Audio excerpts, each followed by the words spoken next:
दरम्यान एक धक्कादायक माहिती समोर आली आहे, ती म्हणजे अजित पवार यांना घेऊन जाणाऱ्या VRS या विमान कंपनीची चौकशी होत नाहीये। या कंपनीला सोडून 14 कंपन्यांच्या चौकशीचे आदेश हवाई वाहतूक महासंचालकांकडून देण्यात आलेले आहेत। असं असताना VRS ला चौकशीच्या फेऱ्यातून का वगळलं असा सवाल उपस्थित होतोय।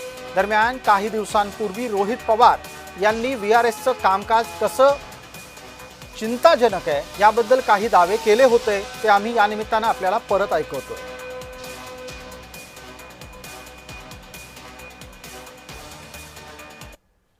ह्यांना पुढे कुठे जायचं होतं? अजित काकांना घेऊन हे कुठे जाणार होते? बारामतीला जाणार होते आणि बारामतीवरनं हे कुठे जाणार होते?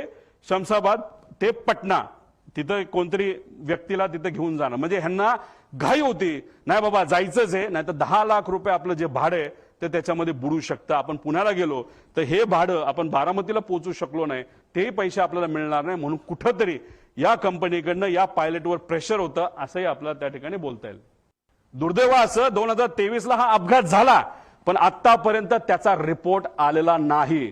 अजितदादांचा दुर्दैवी ऍक्सिडेंट झाल्यानंतर त्या बातम्या जेव्हा अख्ख्या देशामध्ये तुमच्या माध्यमातून त्या ठिकाणी केल्या गेल्या, तेव्हा कुठेतरी DGCA ला तिथं जाग आली आणि final report soon in September 2023 Mumbai Learjet असं सांगण्यात आलं।